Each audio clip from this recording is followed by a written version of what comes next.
મહેન્દ્રભાઈ, તમને જે વર્ષોથી બ્લડ પ્રેશર રહેતું હતું અને તમને ડૉક્ટરે આજીવન ગોળી લેવાનું કીધું હતું અને તમે જે આંખમાંથી પાણી નીકળતા હતા, આ બધા પ્રોબ્લેમ તમારા પંચમહાભૂત બેલેન્સ થેરેપીથી વગર દવાએ આજે સારા થઈ ગયા. તમારું બીપી નોર્મલ થઈ ગયું, આંખમાંથી પાણી નીકળતા બંધ થઈ ગયા. હવે તમે મને એમ કહ્યું કે તમને બેક પ્રોબ્લેમ બી હતો અને ગોઠણ અને પગમાં દુખાવો હતો, તો મેં તમારા ગોઠણ વગર ઓપરેશને સેટ કરી આપ્યા. તો ફક્ત મેડિક્લેમ ખાતર ઓપરેશન કરાવતા પેશન્ટોને તમે શું સંદેશો આપશો? એ લોકો મહામૂર્ખ છે કે જે લોકો ઓપરેશનમાં જાય છે, ઓપરેશન કર્યા પછી પણ કંઈ 100% કોઈ ગેરંટી નથી કે ભાઈ તમે પલાઠી વાળીને બેસી શકશો, દોડી શકશો, પગથિયા ચડી શકશો, દેશી ટોયલેટ વાપરી શકશો. આ બધું કશું થઈ શકતું નથી.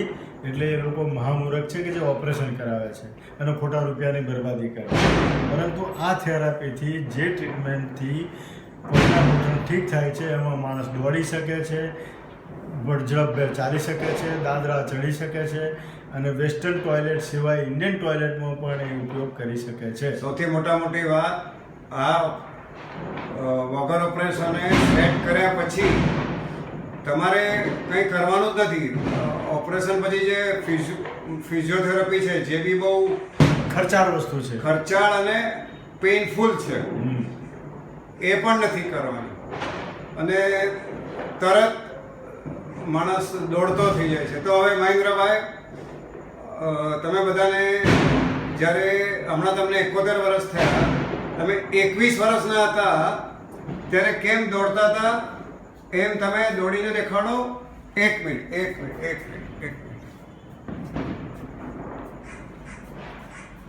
તમે ઓલિમ્પિકમાં ભાગ લીધો છે અને ગોલ્ડ મેડલ મેળવવાનું છે. મહેન્દ્રભાઈ, દોડતા આવો. હવે પાછા જાઓ, પાછા દોડતા આવો. યસ મહેન્દ્રભાઈ, વેરી ગુડ. તમારો સ્પિરિટ પણ જોરદાર. હજુ એકવાર દોડતા જાઓ, દોડતા આવો.